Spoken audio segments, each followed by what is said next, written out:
What's the reasoning there? Through the chairman to council, from an operational point of view, it made the in order to most efficiently conduct our business, staff made the decision to close the Villanova yard for the summer months. It's most certainly an active part of our winter operations and will continue to do so. As council is well aware, our municipality is divided into 3 areas of responsibility within roads: the west, central, and the east. The Villanova yard is also part of the east, which also includes the people who work in the Shellberg facility here in Simcoe. As a result, we have a single supervisor overseeing several staff in several different locations. Once summer, we typically in the summer, we run things like concrete crews and asphalt crews, and they work in a variety of locations. We do bigger crews for that. The Villanova yard is typically a smaller yard, and as such, we typically pull the people, we send them to different locations, etc. We looked at the business, and we were able to save some money by moving everybody to Simcoe and assigning them to that area. Create bigger crews. It allows us to provide better customer service because when there are vacations, the crews will still be of sufficient size to be able to carry out operations, and we're actually expecting to see an improved level of customer service in the east as a result of this move for the summer. Okay, thank you. Further? Councillor Wells. Thank you very much, Mr. Chair. Mr. Chair, I'd like to start off by saying that after reading the information package, I'd like to offer my congratulations to Councillor Oliver. And if we have read this, Councillor Oliver has asked us to support the petition to stop the Great Lakes nuclear dump. And we might ask ourselves, why is that important? And what does that got to do with us? But listen to this. Some nuclear waste remains radioactive for over 100,000 years. Secondly, the Great Lakes constitute 21% of the world's fresh water. And thirdly, the Great Lakes are the water source supporting 40 million people in 2 countries. So I think it's pretty important, Mr. Mayor, that we kind of look after this very important resource. And thank you very much for that, Councillor Oliver. The second thing in our information package that I'd like to bring to the attention is it's from Donna McMillan, and she says, since it's going to be so temporary, she's talking about the medical center name, since it's going to be so temporary, we'd like to suggest that the word port be taken off the medical center signage and become the Dover Medical Center. And this, have we taken the sign down, or could we just remove Dover? Arlene? Through the chairman to Councillor Wells, the sign has come down, and as per the memo that was in the information package last week, staff actually did suggest that that would be one of the proposal names. Unfortunately, after an extensive search, that name was not an option. Hence, we landed on the community medical building, and that's the name that we will utilize moving forward. Thank you very much. She'll be pleased to hear that we are working on this. The other thing, this will be in your information package this week. It's an invitation that each of you will be receiving. Norfolk Amateur Radio Club invites you to our annual field day. And it's going to be on Saturday, June the 24th and Sunday, June the 25th. So I will make sure that this gets to our secretary and she'll put that in. And the last thing I have, Mr. Chair, deals with Port Dover. Oh, no. Yes, it does, Mr. Chair. I've been in Port Dover once or twice in my life, and I'd like to bring something to your attention. Basically, to Ms. Robinson. Go ahead. In the Necto parking lot, we have, for the last eons, always put a dumpster there. But unfortunately, and that dumpster is for when the people doing the beach cleanup, they put the fish in there, and they put some algae in there, and they put, of course, garbage. Unfortunately, we have more and more merchants on that dump, on the roadway at the pier. And unfortunately, garbage, fish, and algae, it smells. And they're suggesting, is there some place else where we could park that dumpster? And I'll leave that with Ms. Robinson. Thank you, Mr. Chair. Okay. Nobody seems to want to answer that or look after it. Councillor Columbus. Sounds fishy to me. One item, and had some concerns about the yard waste pickup, Ms. Robinson. They wonder if we could schedule it earlier in the spring. What happened was people filled a lot of bags of leaves and waste up, and it rained so hard that the bottom fell out of the bags, and sometimes the waste removal people picked it up and the leaves fell out, and then you had to clean it up again. So is there a chance that we could have started a week or two earlier for this pickup? Through the chairman to council, I wish I could predict the weather. Many times we're still doing snow removal and still dealing with piles of snow in the third week of April. It depends on the year, and unfortunately that's some dates that we have to pick far in advance because they go into our calendar so that everybody can know that and all of that sort of stuff. And I will apologize, I am awful at picking the dates for when the snow is coming and when the snow is leaving. And I would love to say that I was better at this because it would make our winter control budgets much easier. But unfortunately, sometimes that's what happens. Other times, spring comes, we had a pretty mild winter this winter. And as a result, people were able to get outside and do cleanup much earlier than they were in other years. So we do the best that we can, but it's really hard to predict the weather. I felt that's the kind of answer you were going to give me. Thanks. Councillor Black. Mr. Chairman, just something I heard on the radio and maybe everybody else did, and something that maybe Norfolk County should keep their eye on. The town of Innisfil has implemented a public transportation system using Uber and not buses.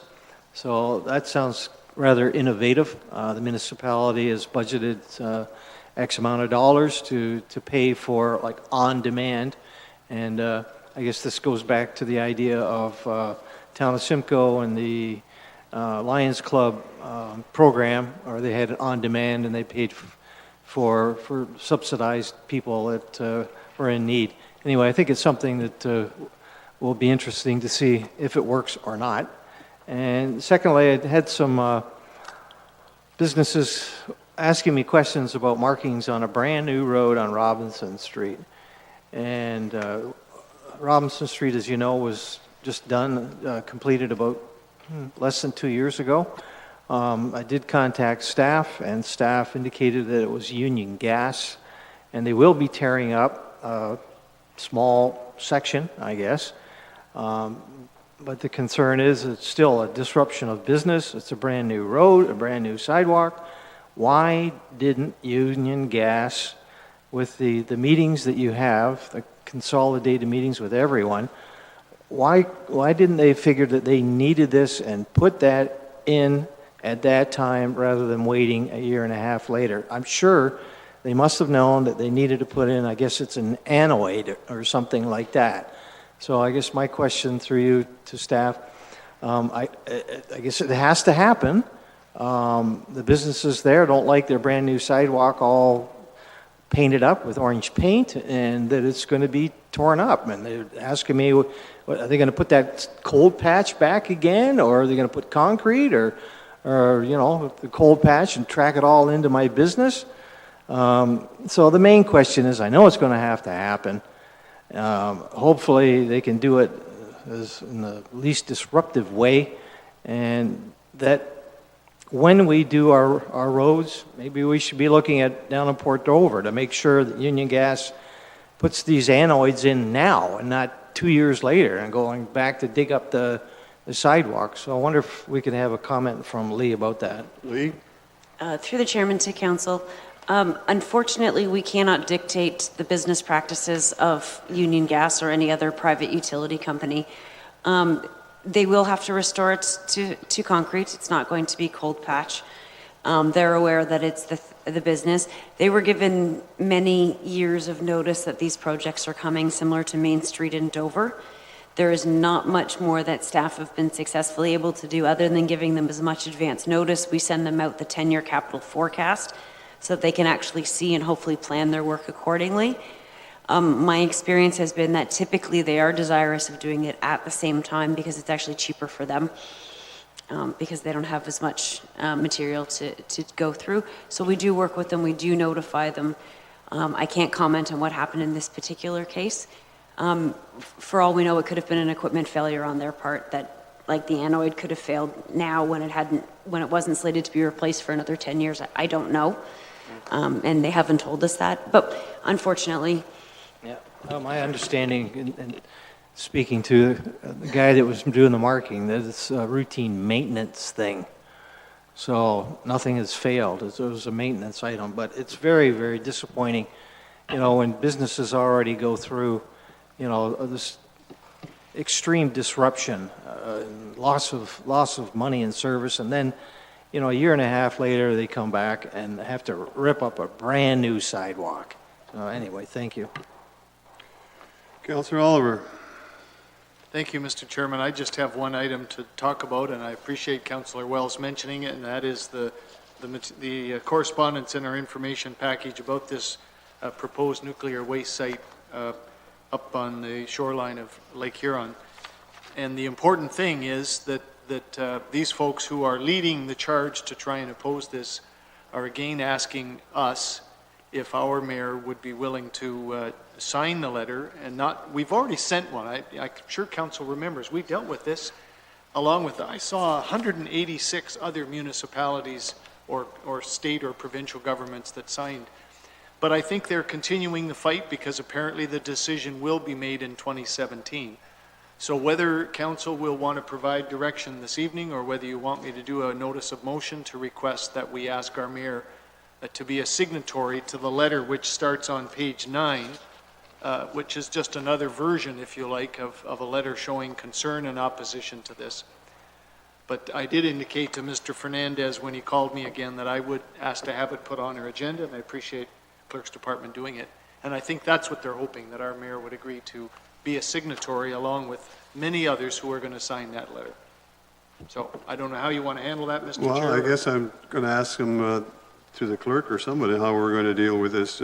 Can we bring it back? I guess we can't under at council. So what can we, how do we get this done? So I'm looking for some help from someone.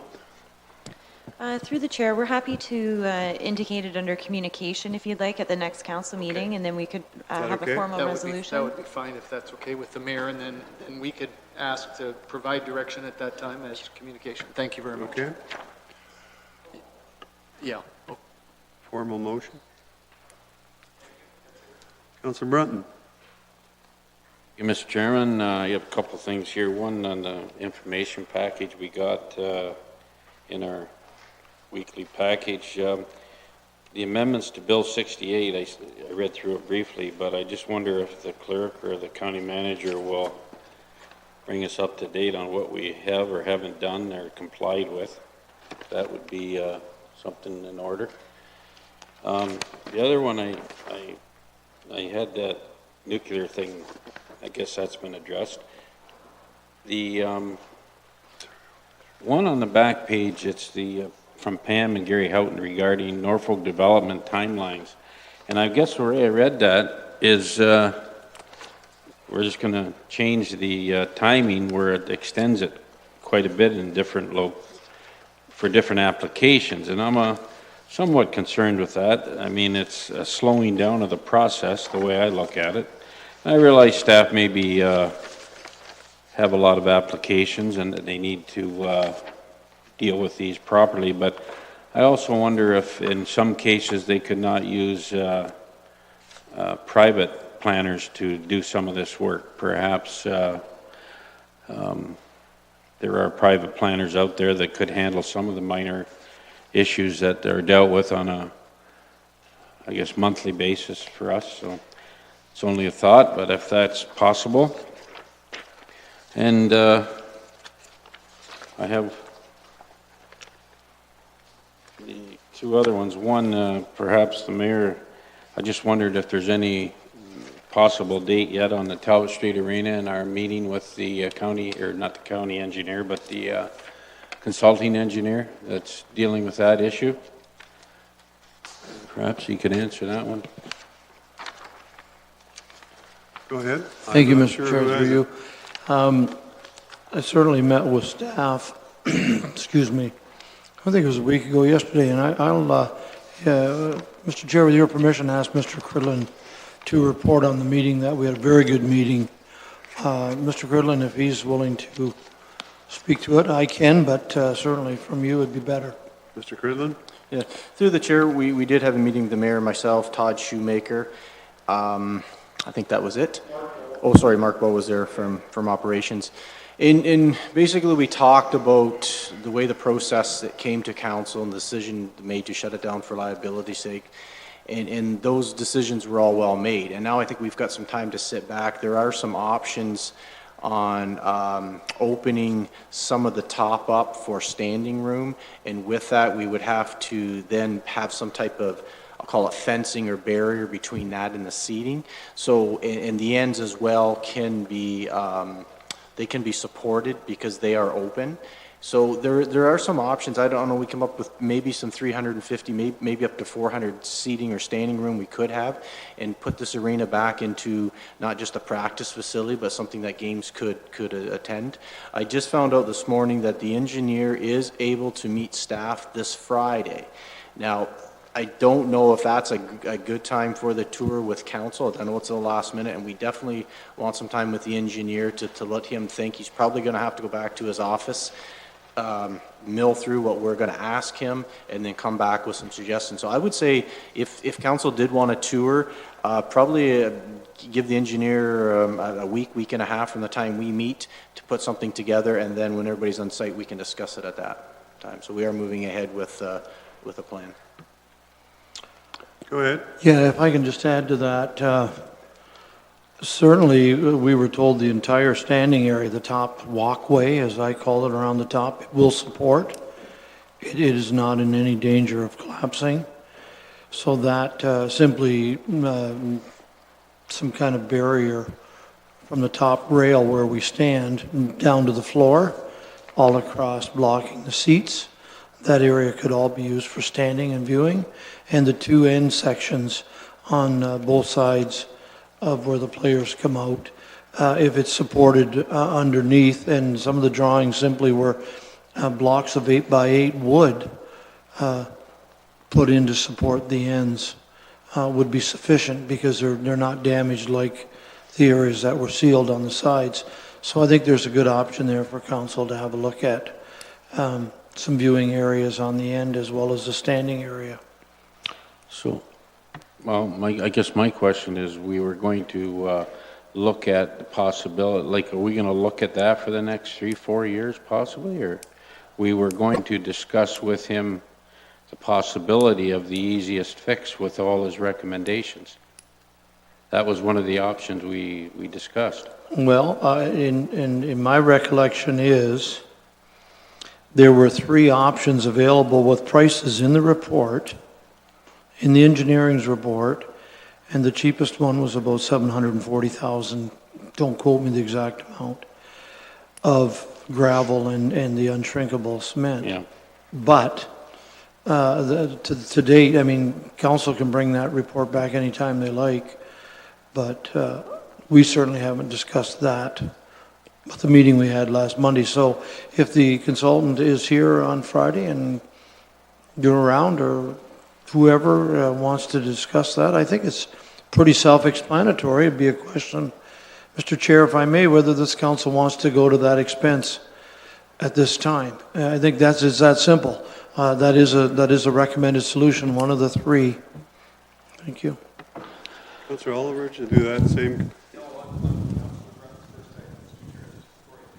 Okay, go ahead. Okay, my last one here is a week or so ago, I read someplace where there's a small business started with, and I know the one lady that's involved, they have a bus tour, I believe, of the wineries and so forth.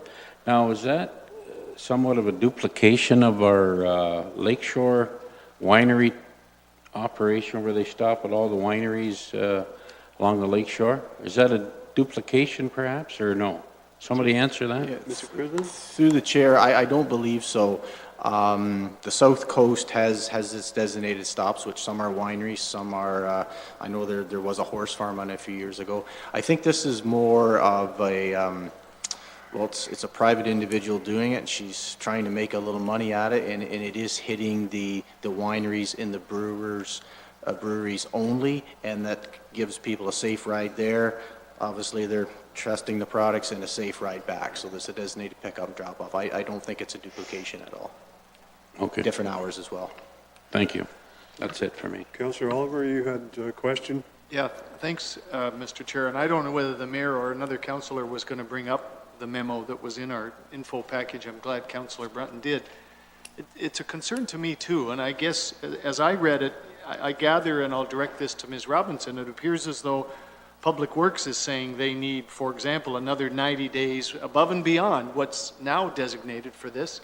And it would be my hope that perhaps council can provide direction through Ms. Robinson to the staff that do this function to simply switch priorities, that perhaps we see this as a continued high priority. Were you going to speak to this, Mayor Luke?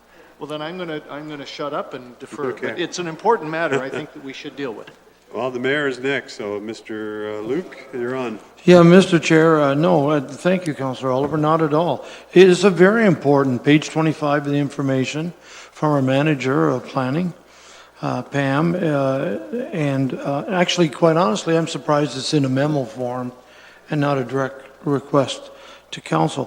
What I'm speaking to is basically I got 2 calls today from the Builders Association, and they have requested if we can just leave that memo to next week. They want to come as a deputation.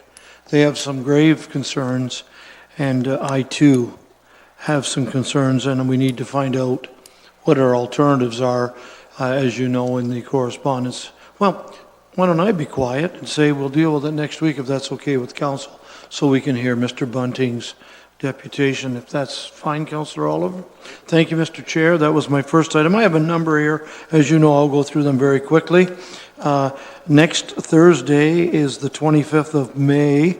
The question of ownership of the Norfolk Inn, i.e. tax sale, and taxes being paid at the midnight hour.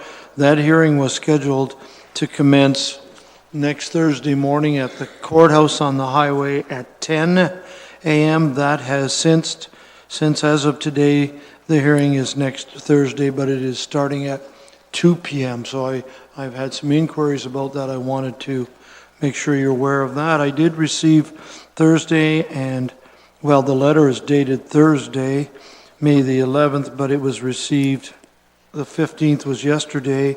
It'll be in your council package next week, but it's good news. The Minister, Bill Morrow, of our Ministry of Municipal Affairs, has written back to me and has said that the Ministry of Municipal Affairs will not be moving forward with the proposals requiring inspections of septic tanks, pumping out, etc., etc. They've scrapped that due to the public's concerns. So I just wanted to say that. Also, Councillor Oliver has been heavily involved in this, and I appreciate it. Got an email also from Union Gas, Aaron Chapman, that their pursuit of bringing natural gas into Turkey Point is moving along quite nicely. As you know, applications for funding have been made, and they will be conducting surveys with property owners in Turkey Point between May the 12th, so it's already started, and May 28th. And there's possibility there may be some more good news coming. We shall wait and see on that. Okay, Union Gas. Sorry, Mr. Chair, I got some things here I want to share. Go ahead. Also, I won't go into it, but I have a 3-page letter from Stephen Del Duca, the Minister of Transportation, on a letter I wrote to him concerning unpaid traffic fines, and what he has outlined here, very detailed, what the county will be able to do to collect these It'll be anything up to 7 years that are in the past. So that'll be in your information package. I won't get into it tonight. Okay, a couple more things. I'll leave that one for another time.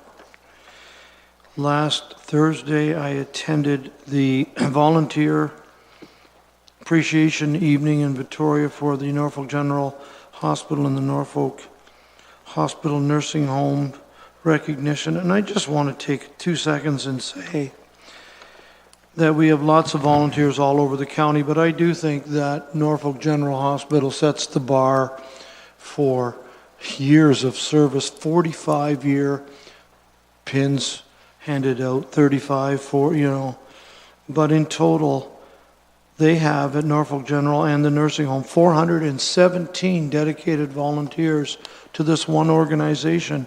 And in 2016, they logged in over 32,000 hours of volunteer work at those 2 buildings. When you think about it, that's over 90 hours per day, 365. And they also raised over $122,000. Most of it went to equipment. At the hospital, they also have pledged to their building fund $25,000 per year over 5 years. It was a great evening. My last item, thank you for your patience. Councillor Geisens, I don't know if you wish to report on American. No, you go right ahead. You don't mind? You were there with me yesterday. I think we had our eyes opened. Yes, very much. And so. we're both going back next Wednesday for sod turning. Yes. As you know, American, medical marijuana south of Langton, concession 8 of Walsingham, just this side of Regional Road 23. I had to draw a map so I could get out there. Although I've been there before. Concession 8, the bridge is out. You'll get it. Unbelievable. A $27 million project that is going great guns. All of the structural steel was brought in yesterday. The footings are all in. Now, if you can envision in your mind a facility that the building is 335 feet wide, and the length of this building, and along with it are the attached greenhouses, 625 feet long by 335 equals 210,000 square feet under roof, which, if you do the math, and I like to do that, is over 5 acres under glass and roof. They have similar sized plants in Leamington and Saskatchewan. They are doing a sister twin plant similar to this one in Germany. These 3 plants in Saskatchewan and the 2 in Ontario are the largest medical marijuana producing plants in the world. Here in Norfolk County, we have one. Very heavy on energy conservation, primarily water recycled totally, and solar energy, and they will, due to their efforts, receive a $4.5 million rebate from the government on their $27 million investment. And Councillor Oliver and I always like to put a plug in for SCORE. They were directed to this program by SCORE. The importance of SCORE in assisting getting industry. They currently have 60 well-paid full-time individuals. It will go to over 100 when they expect to be fully operational on January of 2018. And I said to Ben, who seems to be the CEO, Yes. why Norfolk County? His answer, we have highly skilled, agriculturally trained people. And that attracted him, among other things. So anyhow, we'll be out there next Wednesday, and hopefully we get everybody out when they're operational. Unbelievable. 97 acres. This is a phase that they hope to continue more. 97 acre facility. It's like a small city they're building out there. Mr. Chair, I went on a little bit long, but I think these are important items. I think you've covered it pretty well. And certainly, if you look at what they plan on, I think there's a plant similar to what they're building in south of Langton, but there's also one in Saskatchewan, I believe. It's not theirs, but it's about the same size. I think as things go forward, we will probably have the largest one in Canada as well. Yes. So theoretically, it's going to create some, not only that, but they're also working with all of the suppliers within the area, whether it's Norfolk, Oxford, and some of the other counties around that are where they're getting their steel. They're, the only thing that is coming out of county is the greenhouses. I believe they're coming from Holland. It's the only greenhouses that they seem to want for the size that they're building. So theoretically, it's phenomenal as to what they're doing. And I can tell you that they were still pouring foundation on one end, and they were talking about putting up steel. Was it today or tomorrow or sometime that they were going to start putting up steel already? That they were coming in with trucks and trucks and trucks. There's a lot of, and you got to know the guy who was building this thing, and he's actually was with the American Army and now has moved to Canada to build this thing, and it's phenomenal. He certainly knows how to get things done. So it was certainly well worth going, and I appreciate that very much. I had to miss the dinner because I had something else to go, but that's beside the point. I do have one question through you to Chris. When you were talking about the plan for, I guess it's for both the Long Point and Turkey Point, did you think that you can have it, I'm sorry I missed that part, how long it will take? Mr. Chairman, it was our plan, the collective group was to have a draft to council before the summer break, and that way there could be some consultation with the ministry, who needs to give it their blessing. It would ultimately become, I believe, an official plan amendment. So there's a process that we have to follow. But we recognize the importance of getting something in place as soon as we can. Well, it's great to have something in place, but how long will it take? Well, how long will the province take to have a look at it? And how long can we do a plan amendment after that, I guess? Or can we put it into our... Well, it would form part of that process, the consultation with the ministry there. But we're working very closely with them on it. So we end up with a document that they are comfortable with, and it's something that we can use for our needs and the CA's needs. Okay. Staff, James, anything? Yes, through the chair. Earlier this evening, Councillor Height asked about the arena refrigeration controller and whether they were through a reserve or funded through the tax levy. They are funded through the tax levy with that 10-year capital plan for all those pieces of equipment. Other than that, that's everything. Candy? Nothing this evening, thank you. Chris? Nothing more, thank you. County Manager? Nothing at this time, thank you. Jill? I do, actually. Just a reminder of the special council and committee meeting this Thursday, 9 o'clock, right here. So we'll be live streaming and broadcasting that as well. Thank you. Bill Cridlin? Nothing this evening. Marlene? Nothing, thank you. Lee? Nothing this evening. Nothing further. Well, I guess that's the end of it. Thank you very much. Have a safe journey home. Thank you.